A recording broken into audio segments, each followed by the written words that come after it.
जी नमस्कार दोस्तों, मैं एडवोकेट विजय कुमार राय आपका अपने यूट्यूब चैनल के माध्यम से हार्दिक स्वागत और अभिनंदन करता हूं। मैं रोजाना की भांति आपके समक्ष law legal justice legal awareness के तहत नए नए कानूनी विषयों पर परिचर्चा करने के लिए तत्पर और तैयार रहता हूं। जैसा कि दोस्तों आप लोग जानते हैं कि 1 जुलाई 2024 से हमारे देश में 3 नए कानूनों में बदलाव हुआ है। वो 3 नए कानून हमारे 1 जुलाई 2024 से लागू हो रहे हैं। इन कानूनों में महिलाओं से संबंधित, बच्चों से संबंधित और जो लीगल प्रोसीडिंग थी, जांच की और जो मुकदमे का ट्रायल था कोर्ट में, उनके और एविडेंस के, साक्ष्यों के इन्वेस्टिगेशन और एक इसमें अलग से वो चीज़ें जोड़ी गई हैं, फॉरेंसिक जांच। तो इसी पर परिचर्चा मेरी आज आपके समक्ष है।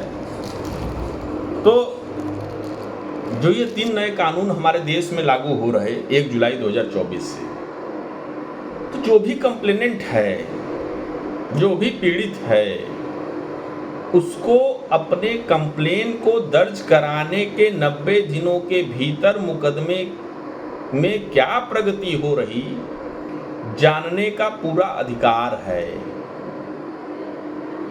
यही इस कानून की बहुत अच्छी चीज़ है कि इससे पूर्व कंप्लेनेंट जो था, कोई कंप्लेन दर्ज करा देता था और उसके कंप्लेन पर क्या प्रगति हो रही, पुलिस कितनी जांच कर रही, पुलिस द्वारा क्या जांच की गई, उसकी रिपोर्ट उसे मिलती नहीं थी। उसकी रिपोर्ट को लेने के लिए वह हमारे जैसे वकील साहब को पकड़ता था और हमारे जैसे वकील साहब पता करके उसको उसकी प्रगति रिपोर्ट बताते थे। तो जो नया कानून हमारे देश में 1 जुलाई 2024 से लागू हो रहा, उसमें स्पष्ट तौर पर यह कहा गया कि 90 दिनों के भीतर जो भी कंप्लेनेंट है, उसके कंप्लेंट पर क्या प्रगति हो रही, इसकी जानकारी कंप्लेनेंट को होनी चाहिए। ये बहुत अच्छी बात है, मतलब इसका स्वागत है। और 90 दिनों के भीतर मुकदमे की प्रगति जानने का जो उसको अधिकार है, इस अधिकार के तहत एकदम उसको स्पष्टीकरण मिलेगा कि आपके मुकदमे में ये जांच हुई, आपके मुकदमे में वो जांच हुई, इस तरीके से आपका मुकदमा हुआ, इस तरीके से ये जांच की रिपोर्ट है। तो कम से कम इससे उसको संतुष्टि मिलेगी। और जो यह 1 जुलाई 2024 से नया कानून आ रहा, इसमें 10 तथ्य ऐसे हैं कि वह अच्छे तथ्य हैं। मतलब उन तथ्यों पर अगर प्रकाश डाला जाए तो यह कानून त्वरित न्याय की दिशा में आगे बढ़ रहा और यह कानून लागू होने से हमारे देश में जो त्वरित न्याय की प्रगति व्यवस्था के अनुसार जो चीज़ें हैं वह आगे बढ़ेंगी। तो पहला तो यह फैक्ट है इस कानून के तहत कि विदेश में रहकर अथवा रहने वाला कोई व्यक्ति यदि कोई घटना करता है तो वह भी आरोपित बनेगा। ये बहुत अच्छी बात है कि विदेश में कोई व्यक्ति रह रहा, यदि उसके खिलाफ कोई मुकदमा पंजीकृत हो रहा और वह व्यक्ति कोई घटना करता है तो उसके खिलाफ भी अभियोग पंजीकृत होगा।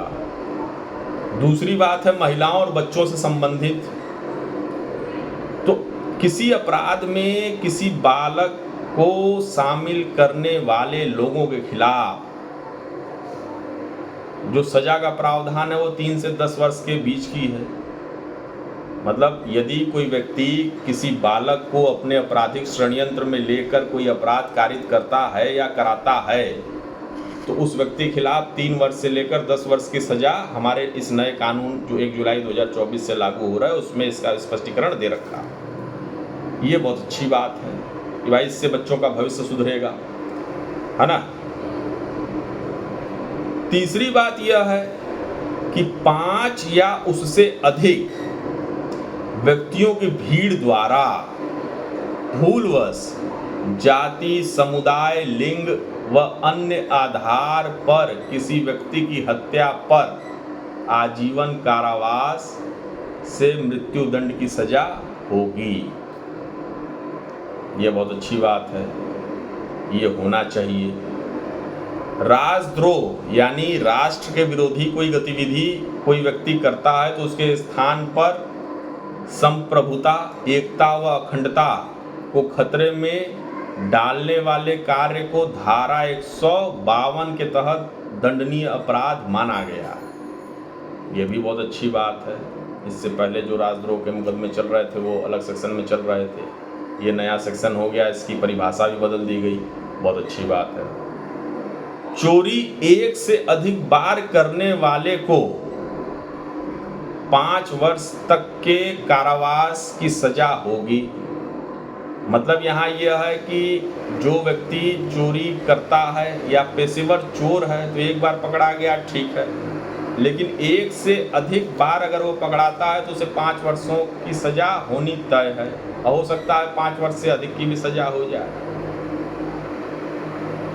भाई अगर कंटिन्यू 20 बार पकड़ा गए तो 5 वर्ष तक की सजा है ही है। अब इसको आप चोरी अकेले तो करेंगे नहीं, संगठित अपराध हो गया, संगठन में किया तो ये फिर सजा भी बढ़ जाएगी। ये हमारे नए कानून में है।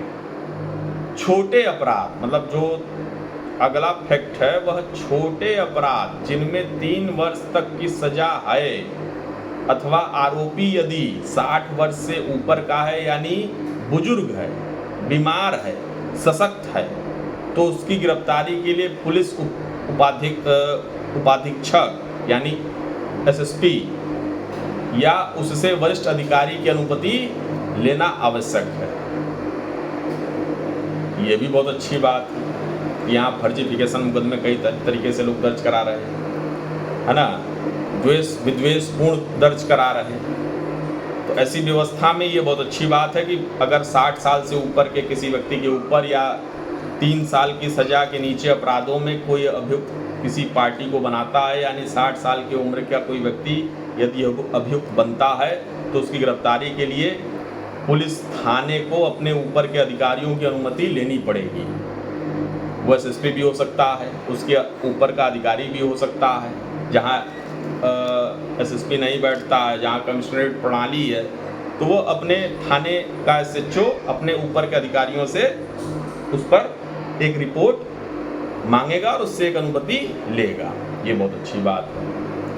अब यहाँ निजी व्यक्ति द्वारा किसी आरोपित को पकड़ने पर उसे 6 घंटे के अंदर पुलिस के हवाले करना होगा।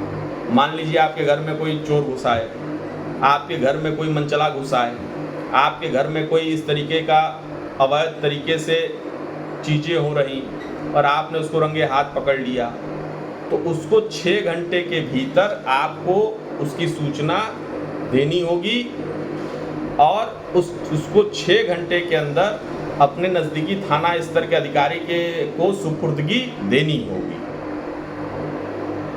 ये बहुत अच्छी बात है। गंभीर अपराध मतलब जो अगला फैक्ट है वह गंभीर अपराध की सूचना पर घटना स्थल पर बिना विचार करे शून्य पर एफआईआर दर्ज होगी। मतलब यदि कोई व्यक्ति किसी गंभीर अपराध उसके साथ घटित हो जा रहा, गंभीर स्थल पर वो खड़ा भी है तो वहीं उसकी सूचना एफआईआर के थ्रू दर्ज हो जाएगी। अब वो सूचना शून्य एफआईआर के तहत दर्ज होगी, बाद में उसकी जांच होगी और 90 दिन की प्रोसीडिंग के अनुसार उस पर जो है कार्रवाई पुलिस करेगी। ये बहुत अच्छी बात है।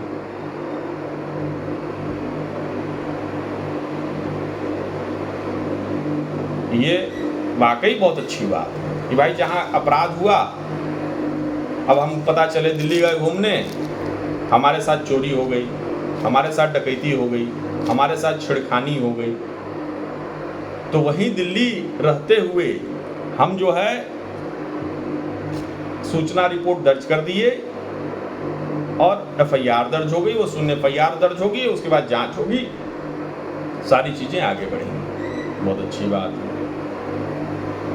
अगला फैक्ट यह है कि एफआईआर के प्रति अब सूचना दाता यानी कंप्लेनेंट के साथ साथ पीड़ित को भी मुफ्त में दी जाएगी। मतलब जो इससे पहले होता था कि जो एफआईआर करता था, जिसने कंप्लेंट किया उसको तो एफआईआर की कॉपी मिलती ही थी, लेकिन वर्तमान इस नए 1 जुलाई 2024 से जो ये नए कानून संशोधन होके आ रहे हैं, इसमें अभियुक्त को भी एक कॉपी एफआईआर की मिलेगी कि भैया आपके खिलाफ इस तरीके से यह मामले पंजीकृत हैं, आप अपना बचाव अपने वकील के माध्यम से करिए। ये बहुत अच्छी बात है। अगला फैक्ट क्या है? 1 जुलाई 2024 के नए कानूनों के तहत 3 से 7 वर्ष से कम की सजा वाले अपराधों में थाना अध्यक्ष यानी एसएचओ, पुलिस उपाधीक्षक यानी एसएसपी अथवा उससे वरिष्ठ अधिकारी की अनुमति लेकर एफआईआर दर्ज करने पर पहले 14 दिन के भीतर प्रारंभिक जांच होगी। यानी कोई कंप्लेन किसी व्यक्ति के खिलाफ देता है इस नए कानून के तहत,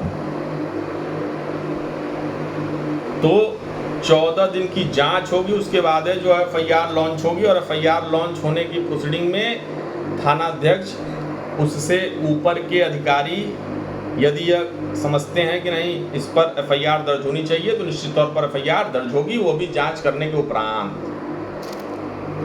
ये बहुत अच्छी बात है। अब इसमें दुष्कर्म एसिड अटैक के मामले में विवेचना करने वाले अधिकारी के समक्ष पीड़िता का बयान महिला मजिस्ट्रेट द्वारा दर्ज किया जाएगा। महिला मजिस्ट्रेट की अनुपस्थिति में पुरुष मजिस्ट्रेट महिला अधिकारी की मौजूदगी में बयान दर्ज करेगा। ये भी बहुत अच्छी बात है।